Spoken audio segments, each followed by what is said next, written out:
Anti fungal agent, anti fungal antibiotics. Hello दोस्तों, कैसे हैं आप लोग। एक बार फिर से स्वागत है आप सभी लोगों का, आप सभी के अपने चैनल सपोर्टिंग ऑफ फार्मेसी में।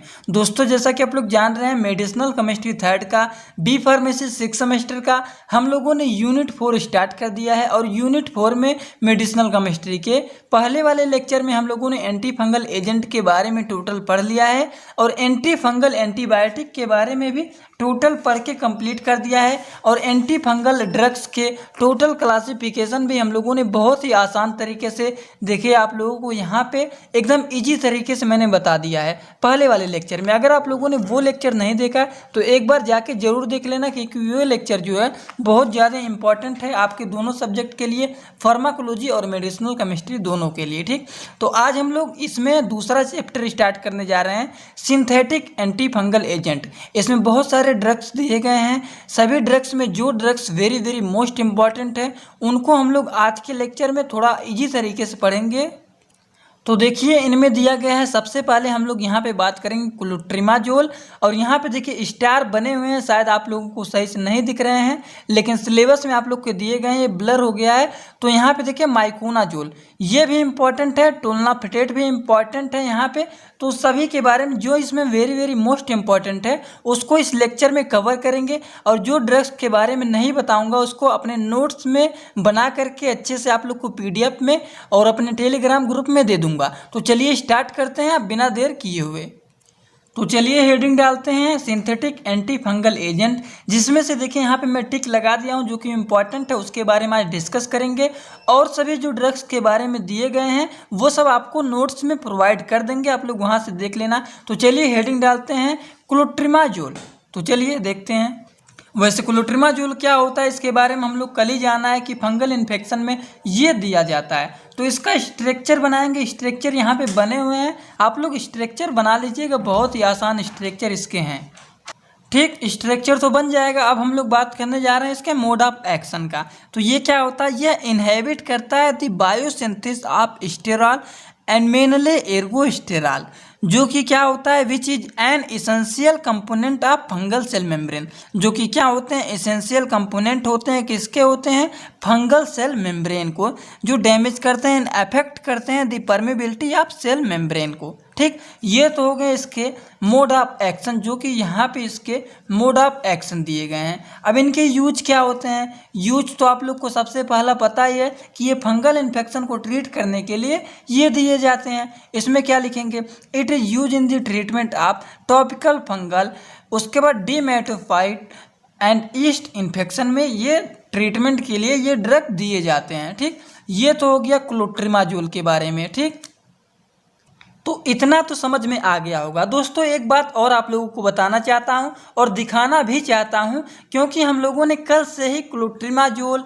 और भी बहुत सारे एजोल्स में जितने ड्रग के बारे में दिखा है सब में जोल है, लेकिन क्लोट्रिमाजोल का जो ड्रग है वो हमारे पास अवेलेबल है। तो उसको आप लोग को दिखाना चाहता हूँ। तो आप लोग देखें यहाँ पे, ये है clotrimazole cream IP। IP means क्या होता है, इंडियन फार्माकोपिया।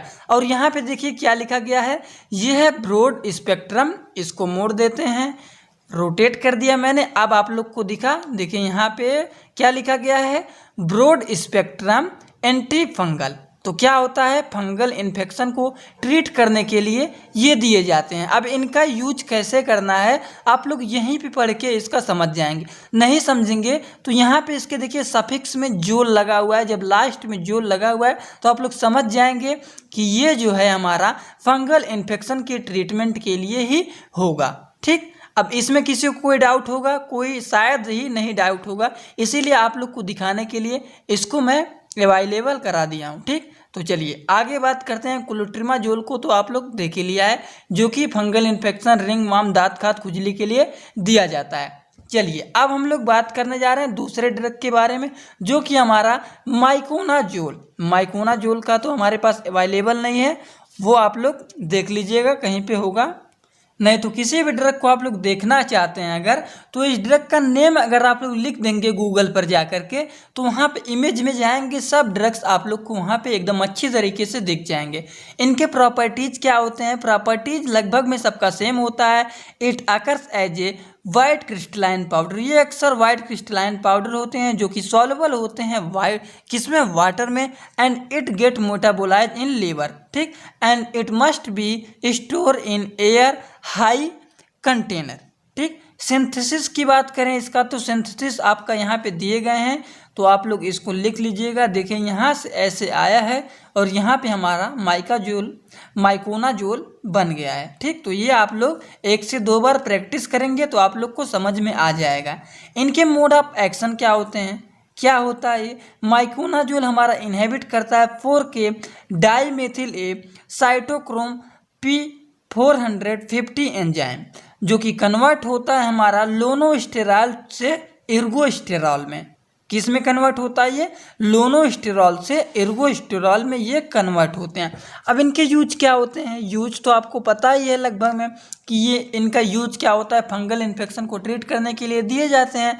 तो देखिए सबसे पहला यहाँ पे देखिए, it is use in the treatment of Candida skin infection. Candida infection skin infection के ट्रीटमेंट के लिए भी यूज किया जाता है। और ये क्या होता है, फंगल स्किन में फंगल इन्फेक्शन हो जाते हैं उसको भी ट्रीटमेंट के लिए दिए जाते हैं।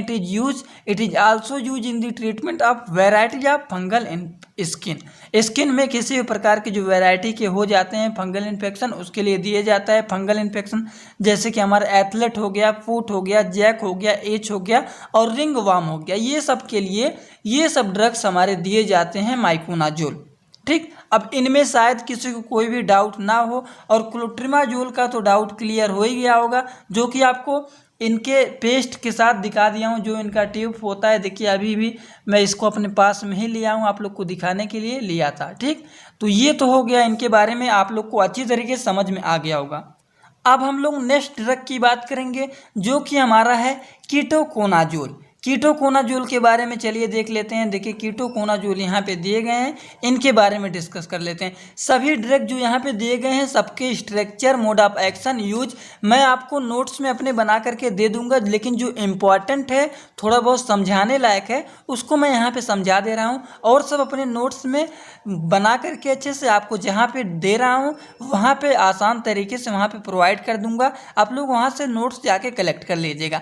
नोट्स कहाँ पे देता हूँ ये तो आप लोग को पता ही होगा, अपने टेलीग्राम ग्रुप में सपोर्टिंग ऑफ फार्मेसी में, जहाँ पे मैं देता हूँ वहीं पे देता रहूँगा हमेशा, ठीक। तो चलिए देखते हैं, अब हेडिंग डालते हैं कीटोकोनाजोल। कीटोकोनाजोल हेडिंग डालेंगे, उसके बाद बनाएंगे इसका स्ट्रक्चर यहाँ पे बने हुए हैं। स्ट्रक्चर आप लोग आराम से बैठ करके बनाइएगा, और एक बार बनाने से आपको स्ट्रक्चर याद नहीं होंगे। स्ट्रक्चर को किसी भी तरीके से आप लोग याद करने की कोशिश करिए। याद कैसे होगा, याद करने का मैं तरीका बताया हूँ कि प्रैक्टिस करिए। एक रफ कॉपी लीजिए, उसमें 3 से 4 बार अगर आप लोग एक स्ट्रक्चर को बना देंगे तो आपका तैयार हो जाएगा।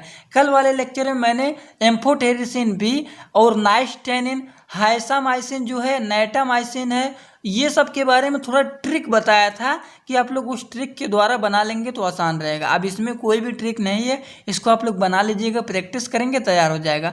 इनके मोड ऑफ एक्शन की बात करते हैं तो ये क्या करते हैं, ये इनहेबिट करते हैं the synthesis of ergosterol and essential component of the fungal cell wall, और इंक्रीज करते हैं permeability of the cell linkage of the cellular component, ठीक, cellular content and cell lysis same of the econazole. Econazole की तरह ये लगभग में उसी की तरह ये सेम होते हैं, ठीक। इनके यूज क्या होते हैं, ठीक। तो यूज क्या होता है, यूज तो पता ही है, तो चलिए देखते हैं। It is use in the treatment of variety of fungal infection. दोस्तों अगर आप लोग को इसमें एंटी फंगल एजेंट में कोई भी ड्रग आ जाते हैं, यूज आप लोग को नहीं याद आ रहा है तो यूज आप लोग को बताया हूँ, बस वही यूज आप लोग लिख लीजिएगा। लगभग में सब में ये सेम है कि it is use in the treatment of fungal infection, ठीक। It is use in the treatment of variety of fungal infection, जैसे कि एथेट्स हो गया, फूट हो गया, जैक, ईच, रिंगवर्म, ये सब में सेम है, ठीक। उसके बाद it is also use in the treatment of crushing syndrome and it is use in the combination with the topical anti infective agent in the treatment of keratitis. तो इसमें भी ये यूज किया जाता है। अब देखिए नेक्स्ट एंड लास्ट हम लोग बात करने जा रहे हैं टोलनाफिटेट के बारे में। टोलनाफिटेट का स्ट्रक्चर देखिए यहाँ पे बने हुए हैं, यही स्ट्रक्चर है टोलनाफिटेट का, ठीक, जो कि यहाँ पर भी बना दिया हूँ, जो कि इससे हमारा टोलनाफिटेट बनता है। ठीक, ये सिंथेसिस हो गए इनके, और ये हो गए इनके स्ट्रक्चर। तो स्ट्रक्चर और सिंथेसिस अगर पूछता है 2 नंबर में, तो ये आप लोग जरूर बनाने की कोशिश करिएगा क्योंकि इम्पॉर्टेंट है। ठीक, मोड ऑफ एक्शन इनके क्या होते हैं, तो देखिए ये इनहेबिट करता है सुक्कुलेंट 2 से 3 exportase an enzyme involved in the biosynthesis of ergosterol, and this lead in the accumulation of the succulents and deficiency in the ergosterol।